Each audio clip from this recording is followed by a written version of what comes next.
je n'en reviens pas de ce qui est arrivé. Hallucinant, c'est le témoignage hier à chaud de quelqu'un dans le centre de Rennes, avec une nouvelle fusillade qui a éclaté dans le quartier Villejean. Des coups de feu échangés. C'est allé jusqu'à un restaurant, un petit restaurant. 4 personnes blessées, 3 par arme à feu.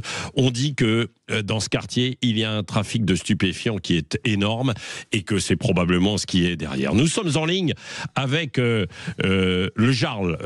Souvenez-vous, c'est Yovan qui était venu et qui avait écrit, qui travaillait dans des établissements de nuit, qui avait écrit « Ça va mal finir ». Voyons ce qui se passait en fait là-bas. Qui est avec nous en ligne. Bonjour.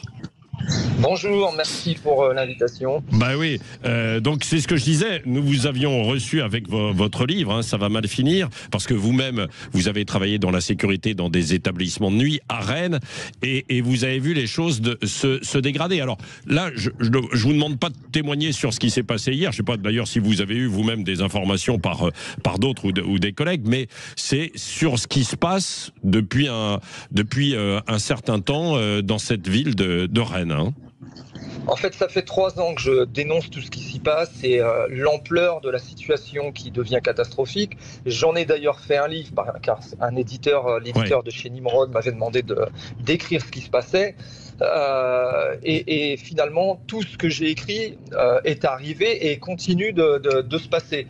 En fait, c'est quasiment un livre prémonitoire et c'est ça qui est dramatique parce qu'en réalité, il faut vraiment que les élites et les élus de notre ville prennent vraiment conscience de ce qui se passe, peut-être d'arrêter évidemment de dénoncer, je les vois tous faire les plateaux télé, les médias pour dire c'est catastrophique, on est là. On vous soutient tous, oui, mais les gens ils en ont marre, c'est plus être soutenus qu'ils veulent là, c'est d'être protégés. Ce qui s'est passé hier, c'est un truc de fou, vraiment. On voit les tirs, même quand ils s'en vont, je sais pas si vous avez vu la vidéo, même quand ils s'en vont de la zone, ils continuent à tirer dans la ville, dans la rue. C'est de la folie, quoi. Et alors, on suspecte évidemment des gens qui sont liés à des trafics de drogue, hein. C'est ça. Oui, là, ça fait absolument aucun doute. Là, ça fait 4 jours que j'arrête pas de mettre sur mes réseaux sociaux les tirs qu'il y a quasiment tous les soirs sur la dalle Kennedy. J'essaye de louper aucune info parce que vous doutez qu'avec le réseau que j'ai aujourd'hui, même les gars du quartier m'envoient des messages, me disent quand il se passe des choses de dingue. J'essaye d'informer en permanence ceux qui me suivent parce que les médias locaux, et vous savez, réduisent considérablement la situation parce que, faut pas le dire, on est à Rennes, vous comprenez. Maintenant, ils sont obligés de le dire, de toute manière. Même les médias locaux en parlent maintenant, hein, donc ils ne peuvent pas fermer les yeux. Hein. Ils ont pu, parfois ils minimisent quand même. Des fois, je lis des articles, je me dis non, mais ils minimisent complètement la situation.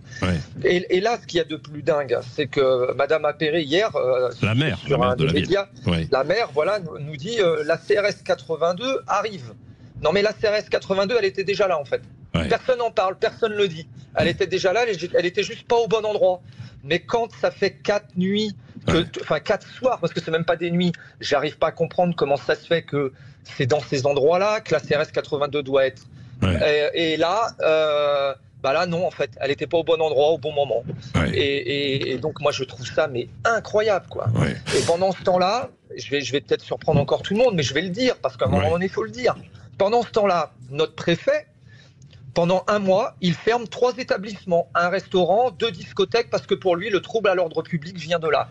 Et puis, tous les 2, 3, 4 soirs, à Rennes, il y a des gens qui se tirent dessus, qui se mettent des coups de couteau, qui s'entretuent.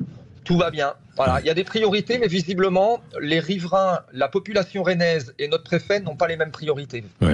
Oui, alors vous dites ça parce que l'établissement où vous étiez, vous-même, vous avez été écarté de l'établissement et on a dit que c'est parce que vous étiez intervenu et qu'il y avait eu du trouble à l'ordre public. Bon, on ne reviendra pas dessus. Trouble à l'ordre public, mais c'est vrai, le genre. Et c'est vrai qu'il y a 1 mois, dans la nuit du 9 au 10 mars, déjà à Rennes, il y avait eu de véritables scènes de guerre avec une fusillade sur fond de trafic de drogue dans un autre quartier. Hein. C'était le quartier en fait sud de Rennes cette fois, quartier du Blône. Donc c'est peut-être pour ça que les policiers en question là étaient déployés là-bas. Ça veut dire qu'en fait au nord de Rennes, à Villejean et au sud de Rennes, il y a des trafiquants de drogue qui sont là tout autour de la ville, quoi.